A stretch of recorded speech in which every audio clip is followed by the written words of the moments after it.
last requirement for the Kenpo Karate for Kids Red Stripe curriculum is short form 1. Short form 1 on just one side. This is actually in many Kenpo schools for the adult program, their form requirement for yellow belt is to do just the one side of short form 1. And then in orange belt, they go ahead and they do both sides. Well, we start with both sides in yellow belt. So just doing one side is part of our kids' curriculum instead. So it's just 8 counts. The trickiest part to this is really just knowing which direction to step, which direction to turn. It's going to face front, back, side to side, so it's kind of everything happens on the cross here. There's always 2 movements, and it's always retreating. You're in your fighting stance the entire form, but you're retreating the entire form. And it takes your real basic blocks: your inward block, your outward block, your high block, and your downward block, and it just puts them into this pattern.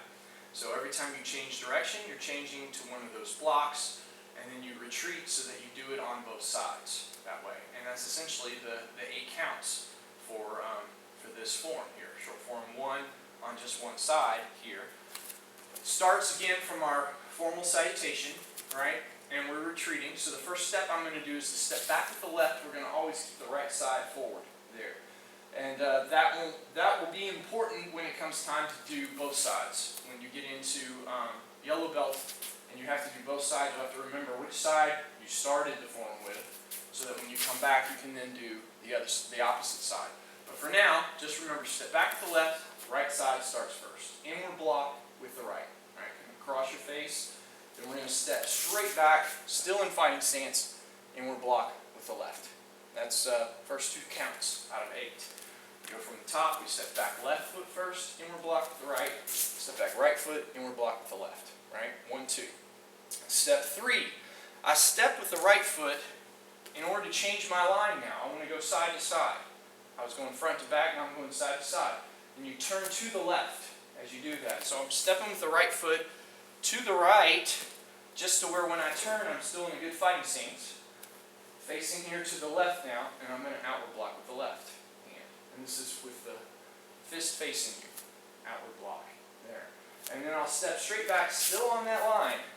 Now the right hand does the outward block there. And that's step 4. So from the top, first step, back with the left, right hand blocks. Step back with the right, left hand blocks. Step 3, I step up with the right, I turn, left hand blocks out.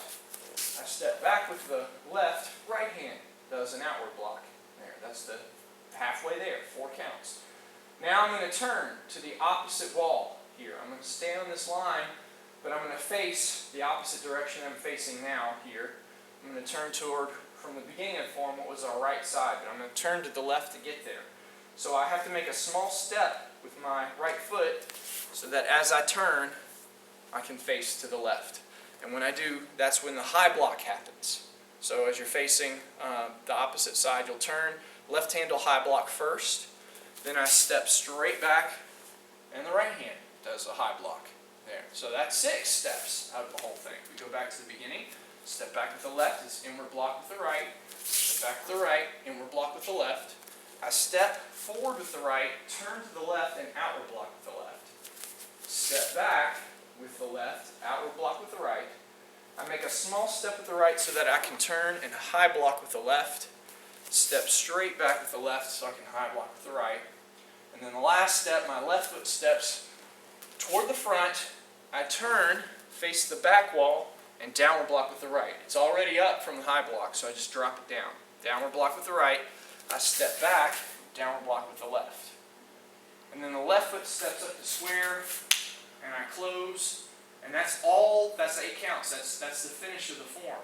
You won't end where you started, right? This isn't like our basic forms where they end where they start. It'll be about from where you started, probably a whole stance forward from that spot.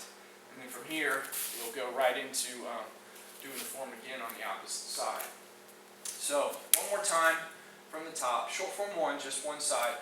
Goes back with the left, inward block with the right. Back with the right, inward block with the left. I step with the right and turn to the left, outward block with the left. Step back with the left, outward block with the right. I'm going to turn to my left, so I'm facing the opposite direction. Left foot forward, left hand high block. I step back, right side high block. And my left foot now steps forward to the front. I turn to face the back, right hand does the downward block. I step back, left hand does the downward block. And then I turn to the right as the left foot steps up and close. And that is short form 1. And again, we'll come back and see this again in the actual yellow belt material, because from there we're going to step back to the right and do the whole thing again. Every step, we do the mirror image of it, do the opposite side. And that makes the whole form for short form 1. So this is it. This is the last piece. It's not as difficult to do. It's just knowing where to step, what hand to use, and that makes up the entire curriculum for the Kenpo Karate for Kids.